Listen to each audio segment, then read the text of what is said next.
Мен аты жөнүмдү тааныштыра кетсем, мен Мамаев Шермамат, Баткен областынын Кадамжай районунун Тамаш айылынын тургуну. Бүгүнкү ушул передачада биз ушул өзүбүздүн алтыныбыз болгон өрүк боюнча бир аз маалымат бере кетсек. Тамаш айылында өрүк быйылкы жылдын эсебинен өтө жакшы мол түшүм берди, өзүңүздөр көрүп тургандай.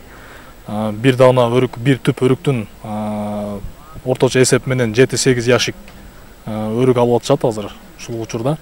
Ал яшиктердин орточо килограммы салмагы 6-7 килограммды түзүп атат минимум. Ошол буюрса суу бир аз тартыш болгонуна байланыштуу ошол маселени чечип алсак, буюрса мындан да жакшы түшүм алат деген үмүттөбүз. Себеби суу тартыш болгон, суу аз Тамаш айылында. 38-40 күн арасында 2 саат гана суу ичет ар бир кожолук. Ошол мамлекет тарабынан же болбосо ошо кандайдыр бир инвестор тартуу жолу менен ушул майдан же болбосо мына Кызыл Булактагы Көк суу дарыясынан ошол сууну тартып келүү маселесин чечип берсе өтө жакшы болмок.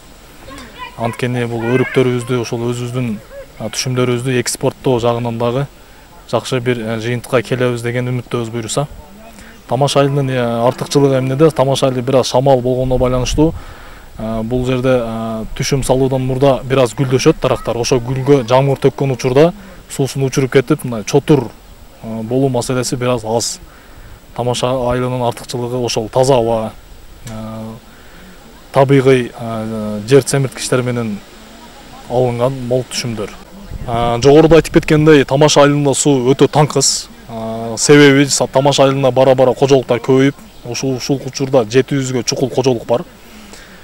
Биз ал сууну бир эле кичинекей турбада суу келет, ал сууну 38-40 күн арасында 2 саат гана иче алабыз.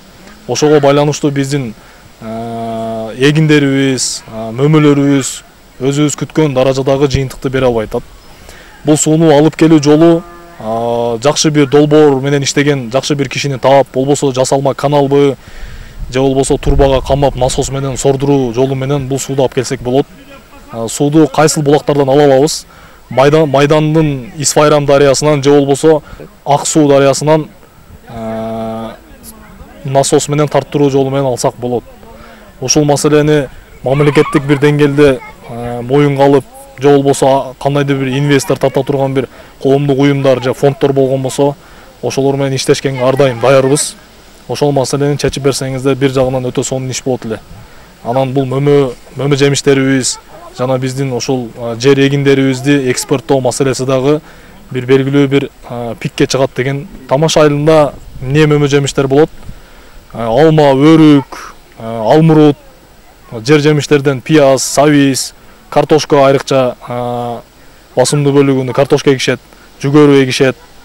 Ошого анын көпчүлүк дагы бир мал чарбачылык менен алектенген дагы айылдаштарыбыз көп. Ушул айылда, Тамаш айылдагы эл журттун атынан сүйлөп атканым ушунчалык бизге дагы эл журтка бир суу болуп калса, ушул биздин карточкалер, өсүмдүктөр жакшы суу ичсе, биз дагы байып эдек. Мында элгин эмес үчүн бизге суу керек. Карточка өзүнүн өскөнү ушул көрүп турасыздар. Бири гүлдөсө, бири гүлдөбөйт. Ошон үчүн биз губернатордон, акимден, элдик эмеден суранат эдек. Ушул элибизге бизге бир суу жардамын берсе, бизде суу 40 күндө бир келет. 40 күндө бир келген менен 2 саат эле суу ичет. Качкеге койсоң өрүгүңө жетпейт, өрүгүңө койсоң алмага жетпейт.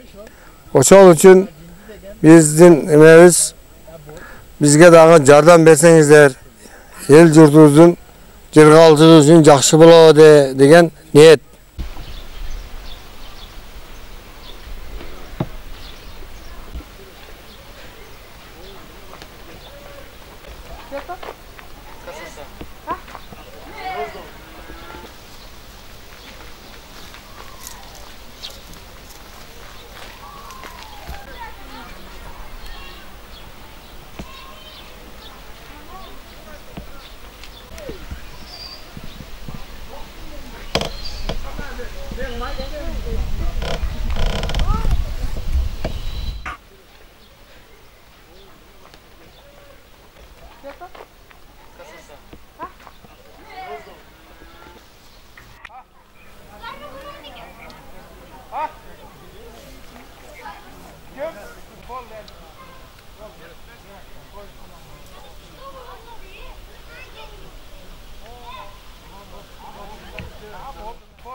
Babay bak.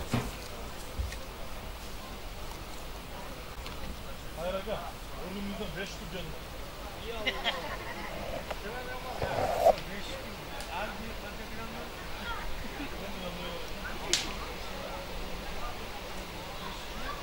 İyi